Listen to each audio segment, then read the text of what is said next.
믿습니까? 믿습니다. 오후 즈음, 별자리부터 가짜 뉴스까지 인류와 함께 해온 미신의 역사. 사주, 타로, 점성술, 별자리, 관상, 송금, 신점, 풍수지리. 당신이 믿든 말든 미신은 역사를 만들어 왔다. 나는 별자리 같은 거 믿지 않아. 왜냐하면 논리적인 INTP니까. 명리학자도 과학 전문 기자도 모두 빠져든 이상하고 굳건한 믿음의 세계. 지옥에는 아무것도 없다. 모든 악마들은 지금 여기에 존재한다. 윌리엄 셰익스피어, 템페스트. 사주, 타로, 점성술, 별자리, 관상, 송금, 신점, 풍수지리, 수맥, 혈액형 성격론, MBTI. 세상에는 수많은 미신이 있다. 그리고 당신이 믿든 말든 미신은 역사를 만들어 왔다. 이건 미신이 과학적으로 타당한지 아닌지와는 무관하다. 틀리든 말든 믿는 사람들이 있고 그 믿음이 어떤 식으로든 역사에 흔적을 남긴다. 책 믿습니까? 믿습니다. 를 간략하게 옮겨볼까 합니다. 요즘 젊은이들은 MBTI도 마치 사주나 타로처럼 점술로 여기는 경향이 강합니다. MBTI를 학습하는 이유는 자신과 타인의 성격과 기질을 제대로 파악하여 좀 더 성숙한 인간관계를 만들어가는데 그 목적이 있겠다 하겠습니다. 그런데 왜 한국에서는 이렇게 MBTI가 변질되었을까요? 그 대표적인 경우가 자신이 믿는 신앙만이 옳고 신이 유일하다고 주장하는 종교에 있습니다.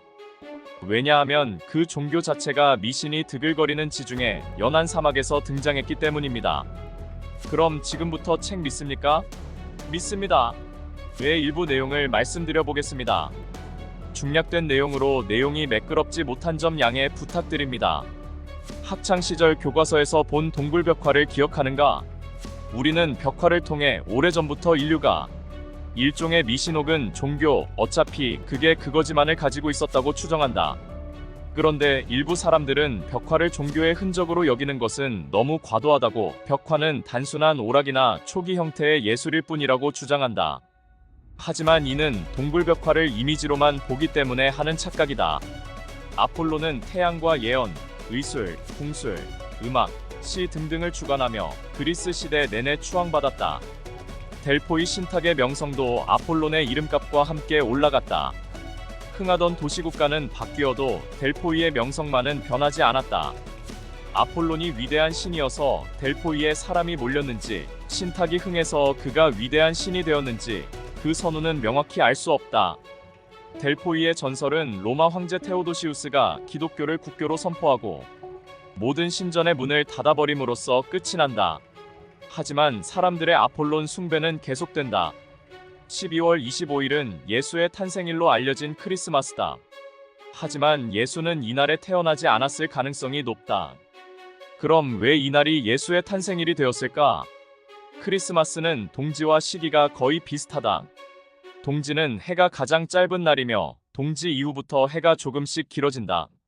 그래서 과거 사람들은 해가 가장 짧은 날을 태양신이 탄생한 날로 여겨 축하 행사를 벌였다. 로마를 접수한 기독교는 자연스레 기존에 행해지던 가장 큰 행사에 예수의 생일을 갖다 붙였다. 그리스 신화에서 태양신은 아폴론이다.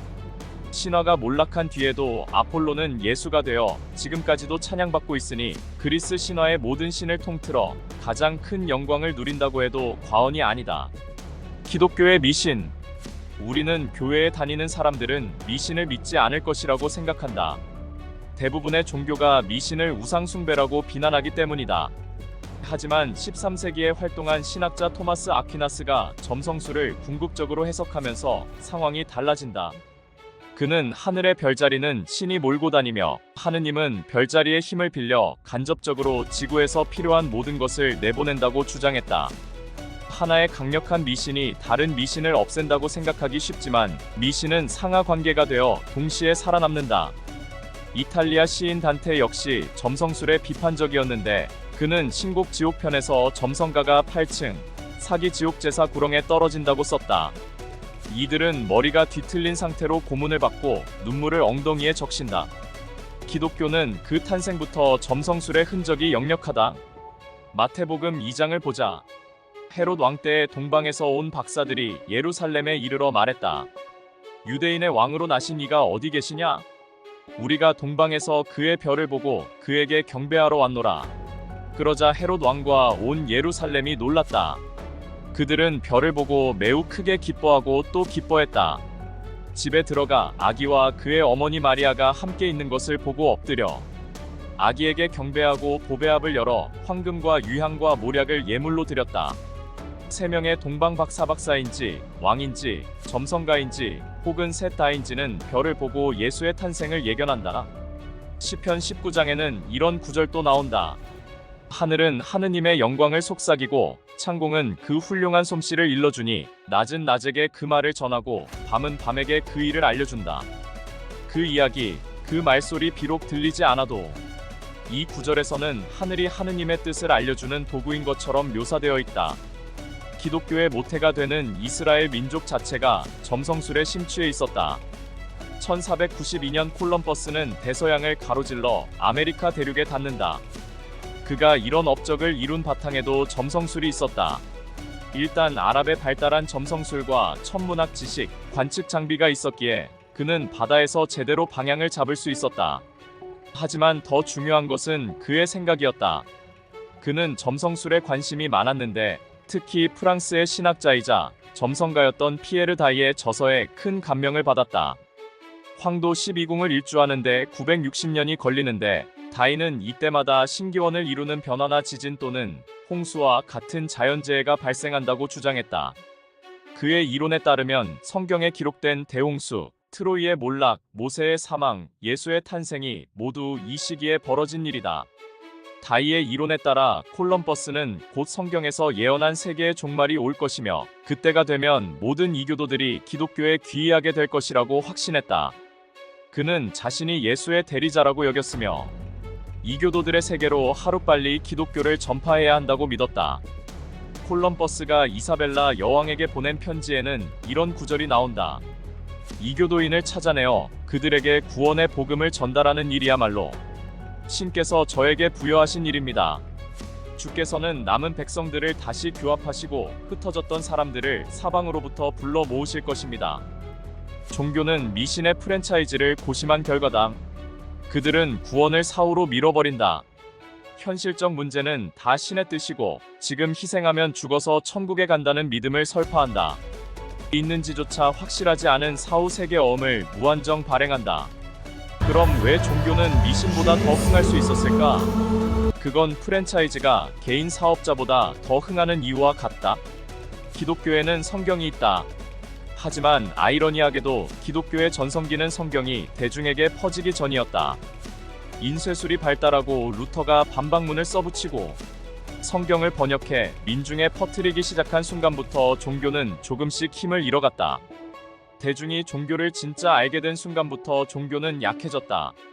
정상적인 이해 능력을 가진 사람이 성경을 읽고 기독교인이 되는 것은 솔직히 불가능하다고 생각한다. 대부분의 종교 경전도 마찬가지다. 합리적으로 읽어보라. 수천 년 전의 관점으로 쓰인 책을 읽고 어떻게 현대인이 믿음을 가지겠는가? 특히 성경은 정도가 심한데 나는 이 책이 아이들에게 매우 유해하며 19금 딱지가 붙어야 한다고 진심으로 믿는다.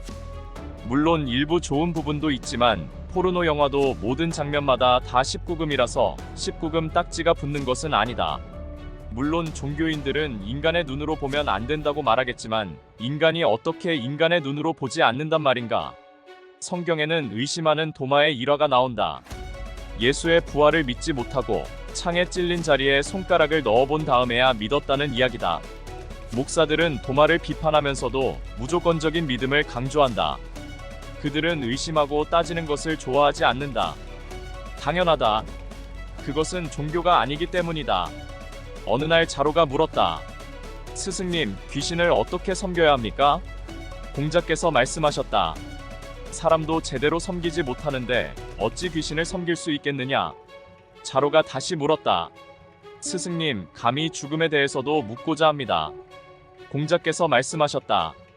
삶에 대해서도 잘 모르는데 어찌 죽음에 대해 알겠느냐? 논어, 수리편. 지금까지 캔디맨이었습니다. 다음 또 다른 작품으로 인사드리겠습니다. 감사합니다.